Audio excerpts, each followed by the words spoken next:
Hallo almal en 'n spesiale welkom aan al die graad 6 leerders wat nou hard leer vir die eksamen. Hierdie vinnige oorsig gaan julle help om seker te maak julle is heeltemal reg vir enige iets wat oor die renessans gevra word. So, is julle reg? Kom ons spring weg. Goed, hier is ons plan van aksie. Ons gaan deur 4 afdelings werk. Eers 'n vinnige kyk na presies wat die renessans was. Dan ontmoet ons 'n paar van die supersterre van daardie tyd. Daarna kyk ons na die nuwe idees wat alles verander het en laastens die ongelooflike uitvindings wat ons vandag nog beïnvloed. So teen die tyd wat ons klaar is, gaan julle hierdie goed ken. Reg. Afdeling 1. Kom ons begin by die begin. Wat presies was hierdie ding genaamd die Renessans? Hier gaan ons die wie, wat, waar en wanneer van hierdie ongelooflike tydperk vaslê. OK, hier kom ons eerste vraag. Dis 'n belangrike een, so dink mooi.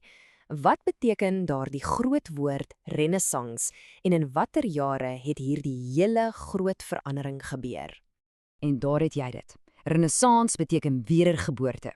Dink daaraan soos die hergeboorte van ou, slim idees van die antieke Grieke en Romeine na 'n lang donker tyd.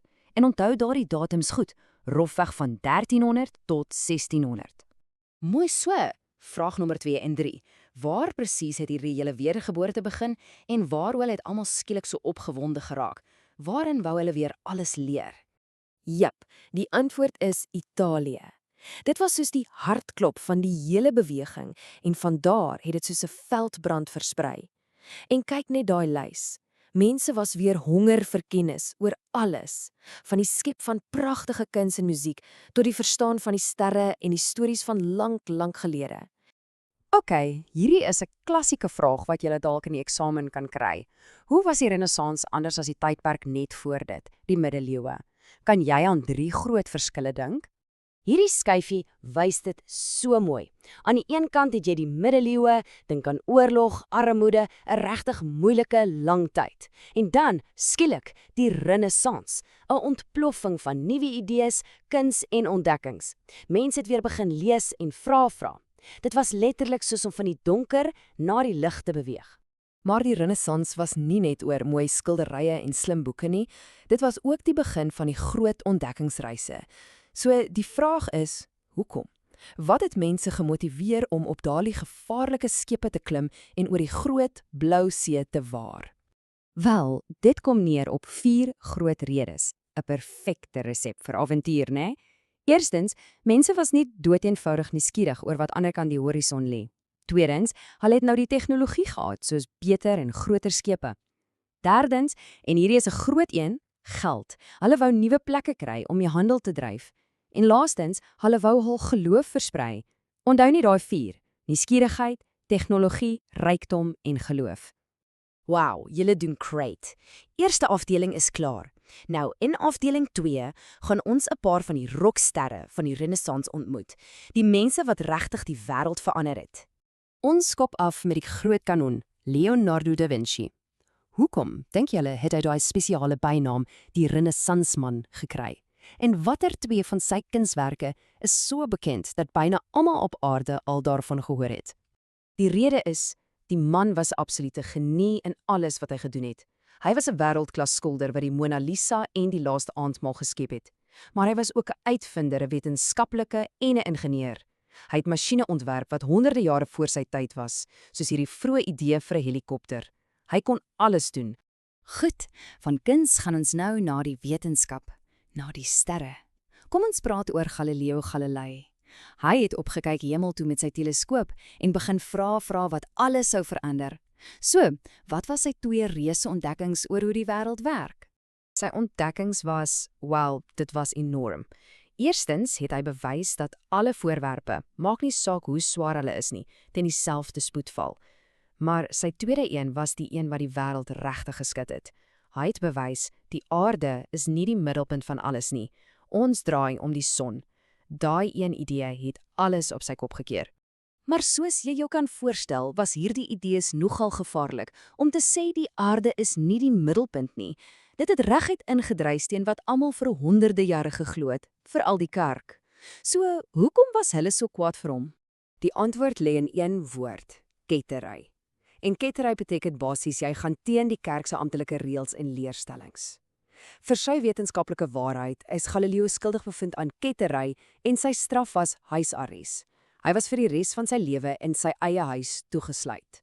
Julle hou so mooi by. Wel gedaan. Ons is nou by afdeling 3. Hier gaan ons kyk na die kragtige nuwe maniere van dink wat in die Renessans kop uitgesteek het. Dis nie net oor wat mense gedoen het nie, maar hoe hulle gedink het. Goed, hierdie vraag het 'n paar dele. Eerstens, wat was daai 4 belangrike nuwe denkrigtings, daai ismes? En dan, watter superbelangrike rol het Arabiese geleerdes gespeel om al hierdie kennis te laat herleef? OK, hierdie 4 ismes het alles verander.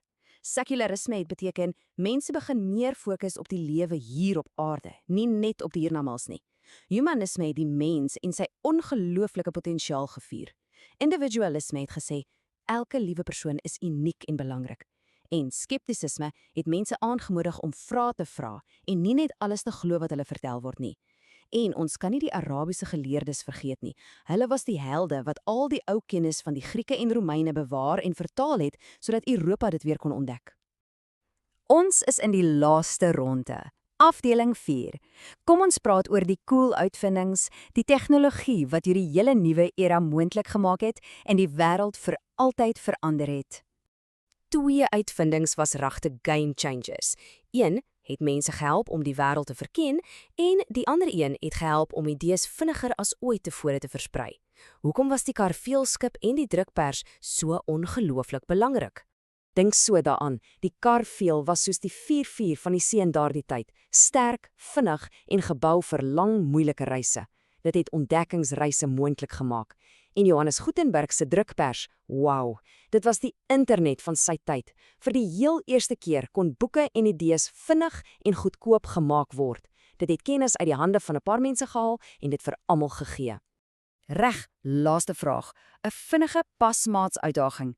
Kan jy die uitvinder of die land van oorsprong by die regte uitvinding pas? Kom ons kyk. En hier is die antwoorde. Hoe het jy gevaar? Kyk gou of jy hulle reg het. Baskruit uit China. Die spoeltoilet, Sir John Harrington. Die mikroskoop, die duikboot, soveel cool goed. Pyk gedoen almal, julle het die hele oorsig deurgekom. En dit, liewe vriende, is die einde van ons oorsig. Maar ek wil julle met een laaste gedagte los. Van alles wat ons vandag gesien het, die kuns, die wetenskap, die uitvindings, die nuwe idees, watter een ding dink jy het die wêreld die heel meeste verander? Dink bietjie daaroor. Baie sterkte met daai eksamen, julle gaan dit rok.